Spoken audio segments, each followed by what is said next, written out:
Давно-давно, лет этак 2000 назад, где-то на задворках Римской империи жил раб.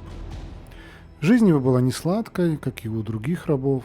Однажды его хозяин избил, сломал ему ногу, и он стал хромым. Потом он как-то попал в Рим и стал там, в Риме, изучать философию. Как-то так случилось, что ему даровали свободу, и он эту философию уже не изучал, а преподавал. Потом его изгнали из Рима, потому что тогдашнему императору философы были не нужны. Через некоторое время император поменялся, и наш герой опять вернулся в Рим. Человеком он был простым, говорят, все его имущество состояло из соломенной подстилки, деревянной скамьи и глиняной лампы. Имя ему Эпиктет. Но это не настоящее имя, это такой ник, рабское прозвище. История, конечно, красивая, но уж слишком старая. Дело было примерно лет за 100 до прихода Христа.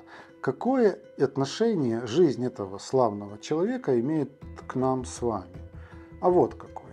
Как это ни странно, но система взглядов Эпиктета настолько быстро приобретает популярность в современном мире, что становится буквально новой религией. Вас это удивляет? Меня тоже. Но вот вам доказательства. В США есть парочку YouTube-каналов, говорящих об идеях Эпиктета, с количеством подписчиков, которые приближаются к 1,5–2 миллионам.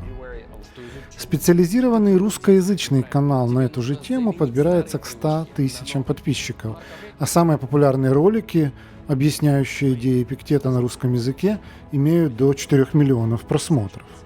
За последние порядка 5 лет на русском языке вышло 2 десятка популярных книг на эту тему. Кстати, в конце видео я дам вам рекомендации лучших из них. Что происходит? Систему взглядов Эпиктета, а еще Сенеки и Марка Аврелия называют стоицизм. И этот самый стоицизм на протяжении последних лет 5 становится дико популярен, особенно у обеспеченной и образованной публики. Настолько, что буквально претендует на роль религии 21 века, хотя был изобретен еще в Древней Греции лет за 300 до прихода Христа. Почему так происходит? Чем идеи 2000-летней давности вдруг стали так невероятно привлекать наших с вами современников?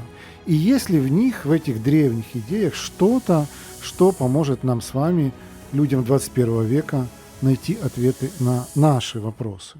Меня зовут Алексей Капуста, я консультант более чем с 20-летним стажем, последние 12 из которых я провел в качестве регионального директора консалтинговой компании Института Дизиса. Вместе с командой консультантов я внедрял изменения в компаниях от 25 до 25 тысяч человек в разных странах мира. А еще я автор вот этой книги «Методология Дизиса. Реальный опыт внедрения», которая вышла в издательстве «Миф». Если вы интересуетесь темами личной эффективности и развития собственного бизнеса, то подпишитесь на этот канал, чтобы не пропустить новые полезные видео. У каждого из нас в жизни возникали трудные ситуации, когда правильное решение принять очень сложно. Как мне быть? Как поступить правильно? В такие моменты мы нуждаемся в совете. Кто-то спрашивает его у родителей, кто-то у друзей, а кто-то у астролога. Кажется, стоицизм в его современной трактовке предлагает нам такую систему ценностей и взглядов, которая способна помочь нам найти ответы на самые сложные жизненные вопросы, включая вопрос, а как мне поступать в той или иной ситуации? Но так ли это? Или это просто хайп? Давайте копнем глубже в то, что же такое современный стоицизм, и действительно ли он может быть спасительным кругом для нас с вами.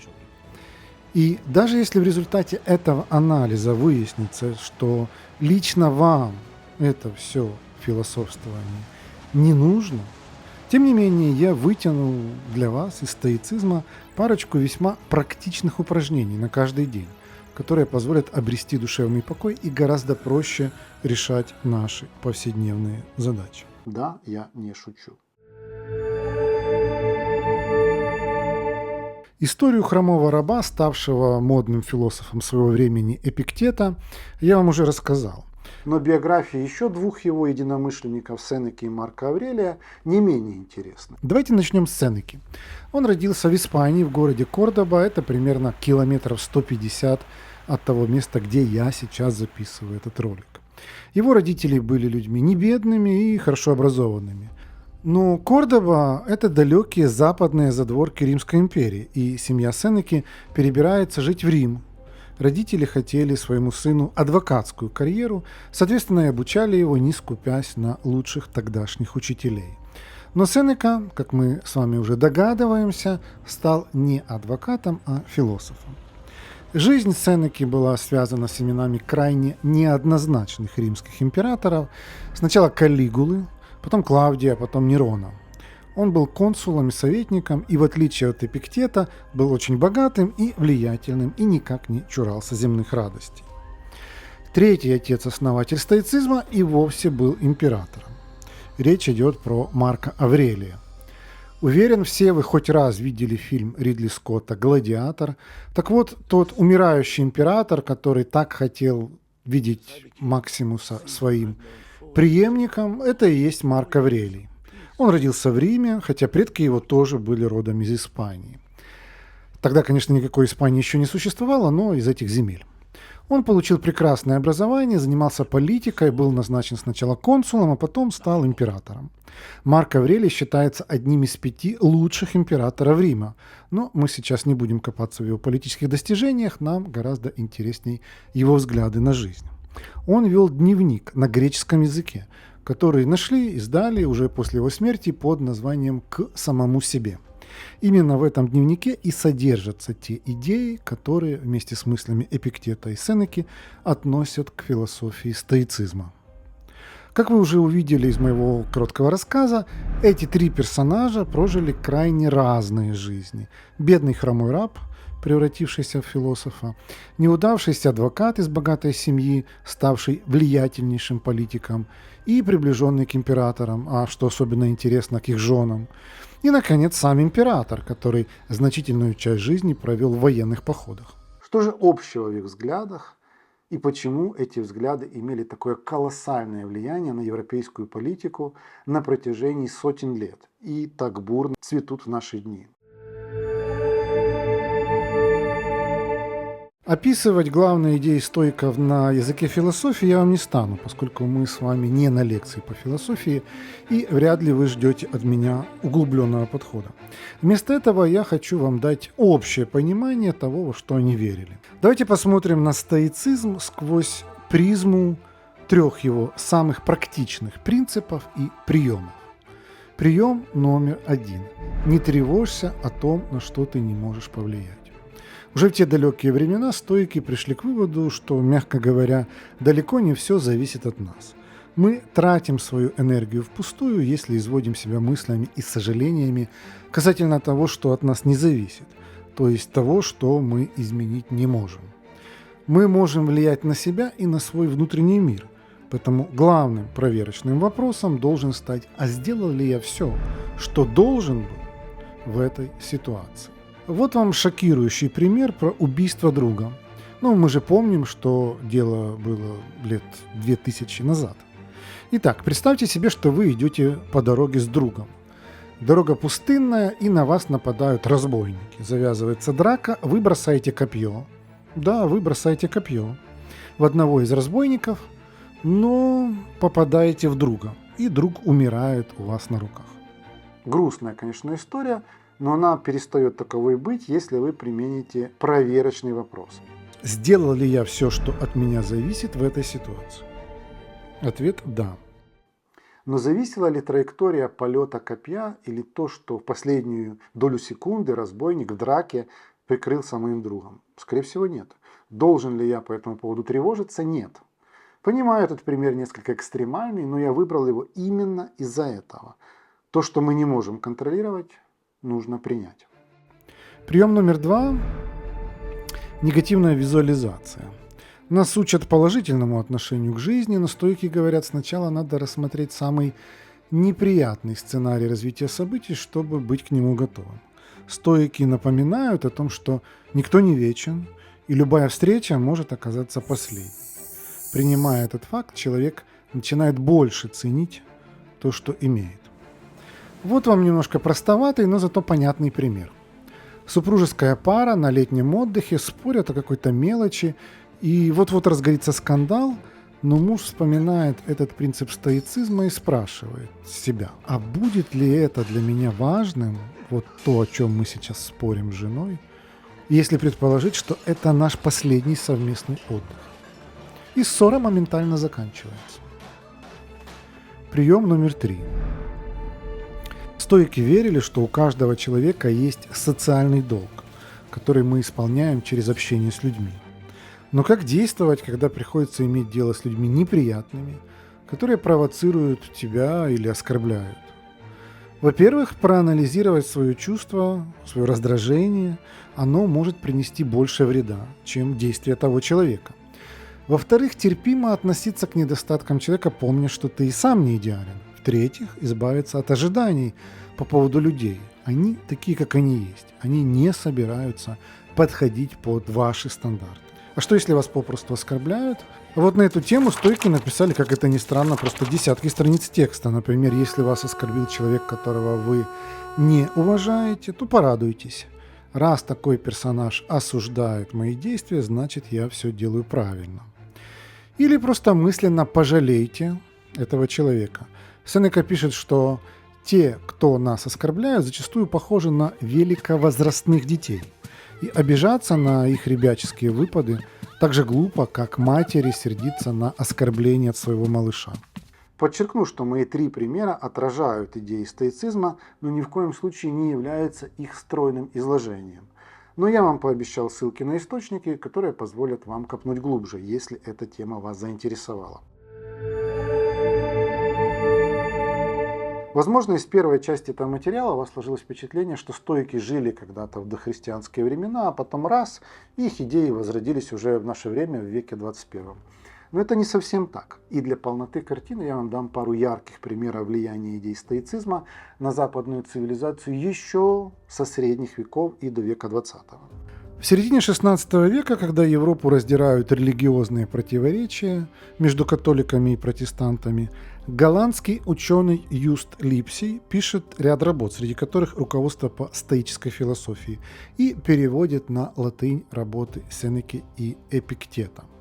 Говоря современным языком, он перезапускает стоицизм в Европе. Его же называют создателем так называемого неостоицизма, то есть современной версии стоицизма, современной, понятное дело, на то время, на конец XVI – начало XVII века. В XVII веке в той же Голландии появляется выдающийся государственный деятель, полководец. Может быть, он был одной из важнейших фигур в истории Нидерландов. Морис Аранский, страстный поклонник стоицизма. Он выигрывает войну с Испанией, добивается независимости Голландии и, по сути, превращает ее в процветающее европейское государство. 20 век. Самое драматичное событие века – Вторая мировая война. Уинстон Черчилль. Историки спорят, был ли он настоящим стоиком, но вот вам пару цитат, которые показывают отношение Черчилля к стоицизму. Стоицизм – это философия, которая учит нас быть стойкими в трудные времена и никогда не сдаваться. Стоицизм помог мне сохранить спокойствие и ясность мысли в самые темные времена. Стоицизм помог мне понять, что важно делать все возможное в любой ситуации, даже если исход не в ваших руках. Виктор Франкл. Один из наиболее известных философов, психологов и психиатров XX века. Известен как создатель логотерапии и основатель Третьей Венской школы психологии и психотерапии. Прошел нацистский концлагерь, выжил, написал книгу «Сказать жизни да. Психолог в концлагере». Я мог бы продолжать примеры еще долго. Как видите, после перезапуска стоицизма в середине XVI века он оказал колоссальное влияние на развитие западной цивилизации. Хотя тогда еще не было подкастов, Фейсбука, Ютуба, поэтому популярность тех или иных идей измерить было не так просто, как сейчас. Но теперь давайте перейдем к главному вопросу этого выпуска. Почему же идеи стоицизма так популярны сегодня и могут ли они быть чем-то полезным нам с вами? А уже потом перейдем к упражнениям и практикам. Каждому человеку нужны жизненные ориентиры. Нужна подсказка, как правильно поступать в той или иной ситуации. Нужны цели, ценности и, лично, если хотите, философия. На протяжении веков для человека западной цивилизации таким ориентиром выступало христианство. Религия предлагала ответы на все вопросы, включая главный – как поступать правильно. Но с наступлением XX века роль религии во многих странах по разным причинам пошла на спад.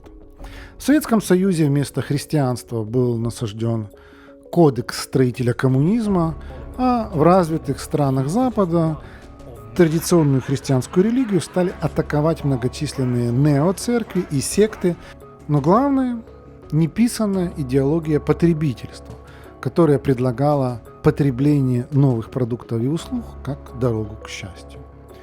Советский Союз и коммунистическая религия рухнули, в образованные пустоты ринулись ранее недоступные идеи, включая ту самую пресловутую идеологию потребительского общества. Но ни она, ни новые секты и церкви не смогли достаточно убедительно объяснить современному человеку, как жить и зачем жить. На некоторое время палочкой-выручалочкой попытался выступить буддизм. Западный мир захлестнула мода на так называемые восточные духовные практики.